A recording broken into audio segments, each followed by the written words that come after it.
Hi friends, welcome back to my YouTube channel financial vision by Vijay Sinha.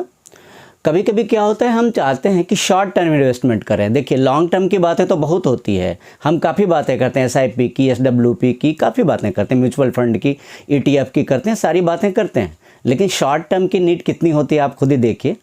Short term की need तो हो ही जाती है। कभी कभी हम चाहते हैं कि हमें 3 इयर्स के बाद ही कुछ मनी चाहिए, हम ज़्यादा लॉन्ग ड्यूरेशन तक डिपॉजिट नहीं कर सकते हैं।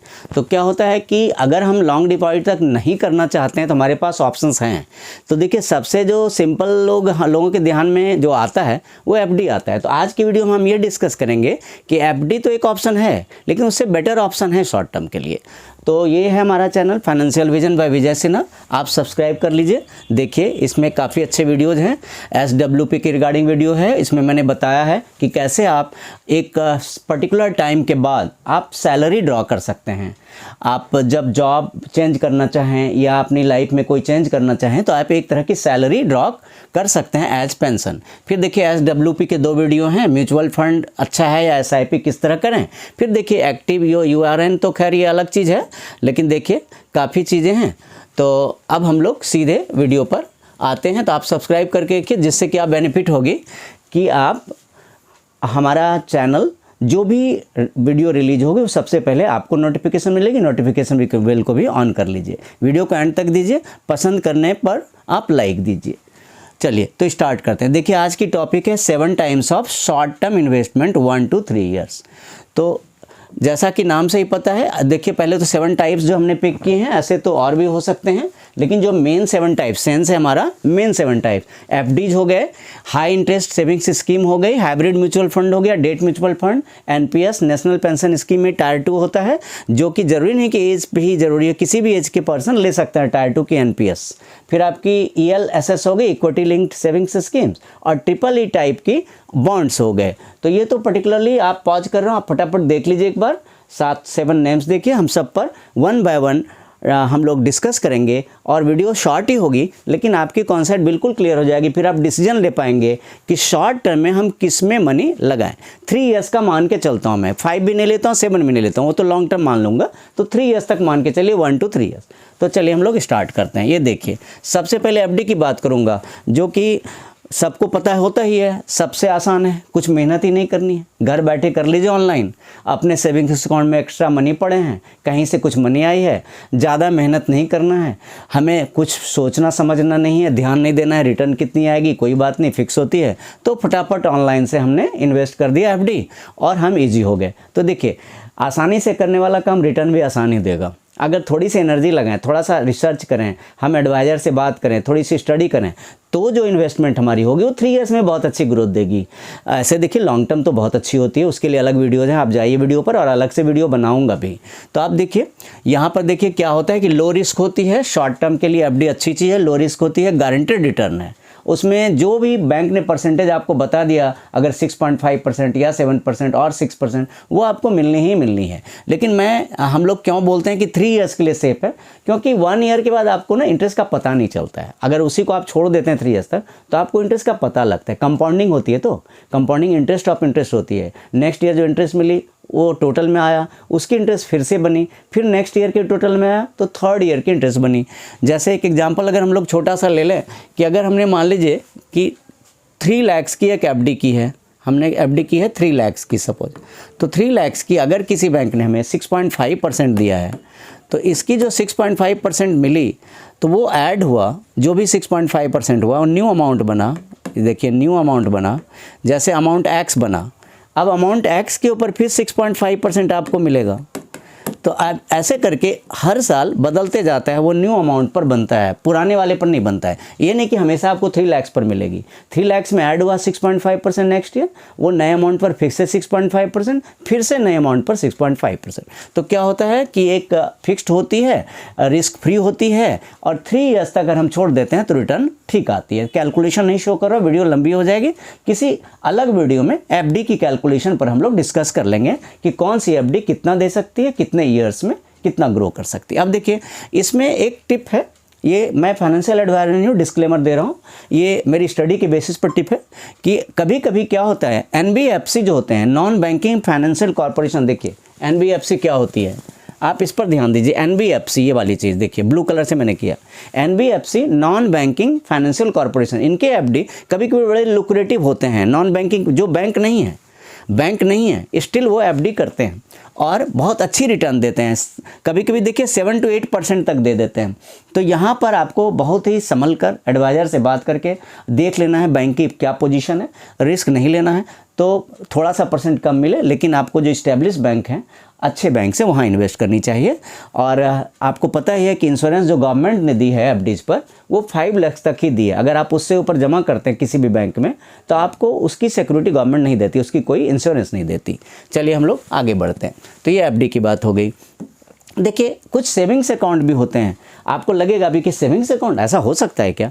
हाँ, कभी कभी सेविंग्स अकाउंट आपको अच्छा % देते हैं। कुछ बैंक्स ऑफ़र निकालते हैं तो कोई 6.5, कोई 7, कोई 7.5, 7 to 8% तक देते हैं। लेकिन यहाँ पे मैं बोलूँगा अपने स्टडीज़ के बेसिस पर, एक्सपीरियंस के बेसिस पर, कि अगर आपको नॉन बैंकिंग फाइनेंशियल कॉरपोरेशन या कोई स्मॉल बैंक या कोई ऐसे बैंक जो अभी इतने नहीं जाने जाते हैं, लेस नॉन बैंक, जिन्हें मैं बोलूँगा लेस नॉन बैंक, अगर वो ऐसे ऑफ़र देते हैं तो मेरा यही मानना है कि वो 7-8% हमारा थोड़ा रिस्क वाला होता है। तो अगर हम रिस्क लेने की कैपेसिटी है तो चलिए 3 इयर्स के लिए कोई ऐसी बात नहीं है। ऐसा नहीं कि बैंक डूब ही जाता है, स्मॉल बैंक, ऐसा नहीं होता है। लेकिन हाँ, अपनी रिस्क टेकिंग कैपेसिटी देख लीजिए कि क्या हम रिस्क लेने लायक पोजीशन में। 5 लाख तक तो ऐसे भी आपको रिस्क नहीं है क्योंकि इंश्योरेंस होती है। उससे ऊपर ज़रा संभल कर करना चाहिए। देखिए हम लोग आगे बढ़ते हैं।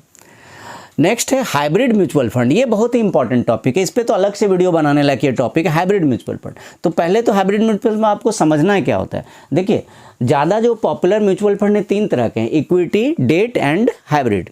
फिर से, equity mutual fund, debt mutual fund and hybrid. Equity और डेट दोनों को कंबाइन करके जो म्यूचुअल फंड बनता है वो हाइब्रिड होता है। तो इक्विटी क्या होता है, वो डायरेक्ट चूँकि शेयर से रिलेटेड है तो रिस्क तो होगा। डेट म्यूचुअल फंड अलग ढंग की चीज़ जो आगे मैं डिस्कस कर रहा हूँ।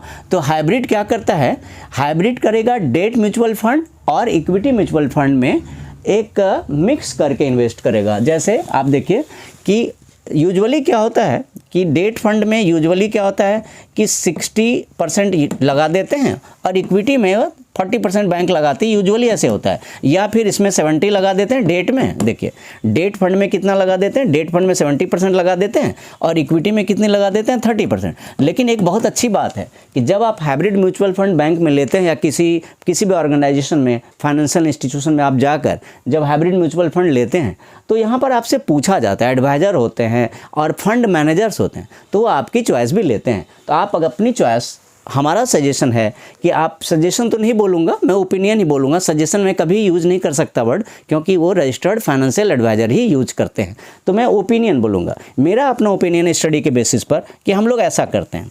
क्या करते हैं हम लोग, देखिए डेट में डाल दीजिए, डेट फंड में डाल दीजिए 75 to 90%। किस में, देखिए डेट फंड में कितना डाल दीजिए 75 to 90%, और जो बचे हुए पैसे हैं रेस्ट वो इक्विटी में डाल दीजिए।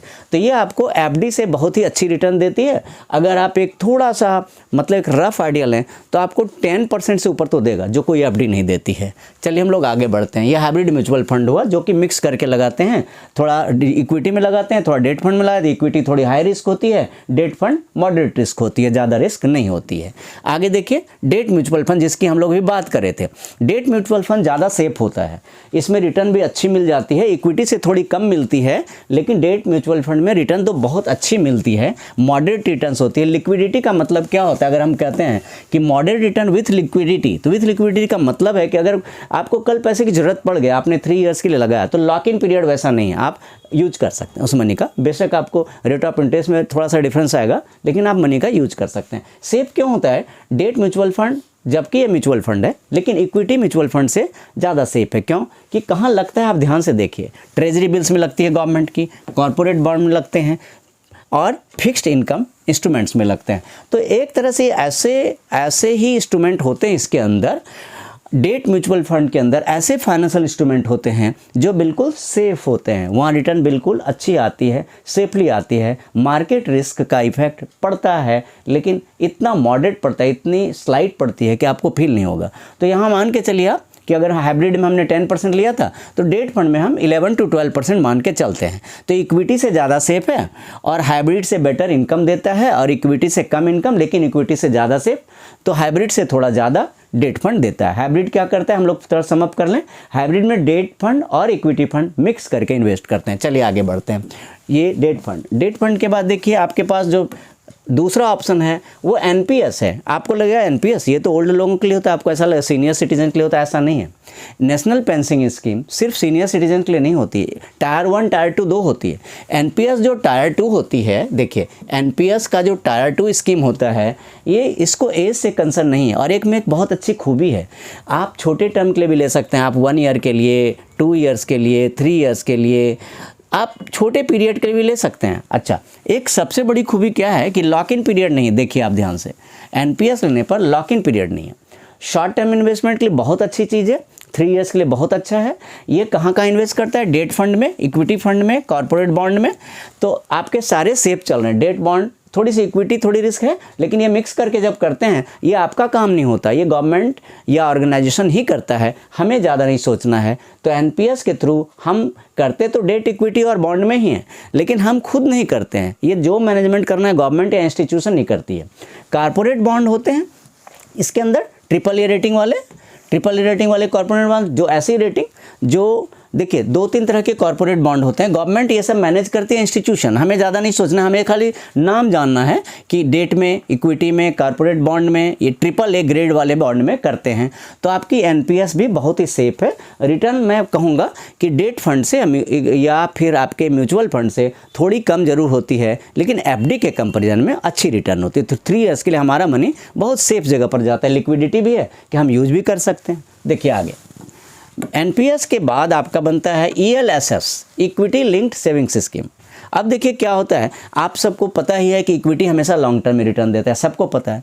तो क्या होता है, आजकल बैंकों ने या फाइनेंशियल इंस्टीट्यूशंस ने कुछ ऐसे इंस्ट्रूमेंट डेवलप कर दिए हैं जो इक्विटी की बेनिफिट देते हैं लेकिन रिस्क से थोड़ा सा फ्री करके। जैसे इक्विटी डायरेक्ट अगर हम शेयर मार्केट में लगाना चाहते हैं तो बहुत माथापच्ची है, बहुत रिसर्च करना पड़ता है, समझ में नहीं आता कि कौन सी इक्विटी लें। फिर हम एडवाइज़र के पास जाते हैं या शेयर ब्रोकर के पास जाते हैं, वो हमें अकाउंट हमारा ओपन करते हैं, डीमैट अकाउंट, फिर हमें सजेशन देते हैं। तो इक्विटी में थोड़ी हाई रिस्क होती है। लेकिन ईएलएसएस देखिए, ईएलएसएस का फुल फॉर्म देखिए क्या है, ईएलएसएस की आप फुल फॉर्म देखिए क्या है, इक्विटी लिंक्ड सेविंग्स स्कीम। तो टैक्स सेविंग और लॉन्ग टर्म के लिए बहुत अच्छी चीज़ है, इससे टैक्स में आपकी अच्छी एक रिबेट मिलती है। लॉन्ग टर्म इन्वेस्टमेंट तो है ही, लेकिन आप 3 ईयर्स में भी अच्छा गेन कर सकते हैं। अब क्या होता है कि 3 ईयर लॉक इन पीरियड है, यहाँ पे आप डिसएडवांटेज बोलें या जो भी बोलें, यहाँ 3 ईयर लॉक इन पीरियड है, उसके पहले आप इसको नहीं बुक कर सकते। आपकी प्रॉफिट 3 ईयर्स के बाद ही बुक होगी, और 3 ईयर्स के बाद जब बुक होगी तो आपको वो लमसम अमाउंट मिल जाएगा। हाई रिटर्न्स देता ज़रूर है लेकिन रिस्क होती है। आप देखते हैं इक्विटी से कनेक्टेड है तो रिस्क तो थोड़ी हाई होगी, लेकिन फिर भी हम डायरेक्ट जब इक्विटी लेते हैं, डायरेक्ट स्टॉक लेते हैं, उससे तो कम रिस्क है। तो थोड़ा सा रिस्क लेने पे इनकम तो काफ़ी अच्छी बढ़ जाती है। तो ऐसा नहीं है कि ऐसा कुछ हो ही जाता है, लेकिन जो भी चाहे 2% हो या 5% हो, तो थोड़ी सी इक्विटी लिंक्ड हल्की सी होती है रिस्क उसमें। अब देखिए बॉन्ड्स, ये बहुत सेफ होता है, रिटर्न आपको कम देगा, डेट फंड से कम देगा, फिर आपको हाइब्रिड से कम देगा। बॉन्ड हम डायरेक्ट ले सकते हैं गवर्नमेंट की, कहाँ के बॉन्ड, ये मॉडरेट रिटर्न दे सकता है, लेकिन बहुत ही रिस्क मैनेज करने लायक है बॉन्ड। कंपनीज इशू करती हैं, जब कंपनी को फंड की नीड आती है तो कंपनी बॉन्ड इशू करती है, और बॉन्ड को सेल करके वो इनकम रेज करती है, और आपको सर्टेन परसेंटेज उसकी मिलती है। तो क्या होता है कि ये चीज़ इतना सेफ है, आप एफडी की तरह सेफ मान के चल सकते हैं बॉन्ड को। एफडी तो सबसे ज़्यादा सेफ है, लेकिन बॉन्ड उससे कम भी सेफ नहीं है, एफडी से इंटरेस्ट भी ज़्यादा देती है। तो इसके साथ हम लोग इस वीडियो को ओवर करने के पहले मैं फटाफट ये बोलूँगा कि अगर अभी तक वीडियो आपको पसंद आ रही हो तो लाइक दीजिए, शेयर कीजिए, और सब्सक्राइब करके ज़रूर रख लीजिए, नोटिफिकेशन बेल ज़रूर ऑन कीजिए। और हमारे चैनल को आप प्लेलिस्ट में जाकर देखिए, प्लेलिस्ट में जाइए, हमारे चैनल के वीडियोज़ वॉच कीजिए, बहुत ही वैल्यूबल वीडियो है। मैंने बताया है SIP का सही तरीका क्या है, SWP यानी सिस्टमेटिक विड्रॉल प्लान का सही तरीका क्या है। तो शेयर ज़रूर कीजिए, और सब्सक्राइब इसलिए क्योंकि लोग देखते हैं, व्यूज़ भी अच्छे आते हैं, लेकिन सब्सक्राइब नहीं करते। तो दूसरों का भला हो, दूसरों को भी बेनिफिट हो, इसके लिए चैनल का आगे बढ़ना ज़रूरी होता है कि दूसरों तक हमारी बात पहुँचे, उनको भी बेनिफिट हो, आपके फ्रेंड्स के बेनिफिट हो, आपके रिलेटिव्स को बेनिफिट हो। जल्दी मिलता है एक बहुत ही वैल्यूएबल वीडियो के साथ। Thank you so much. जय हिंद।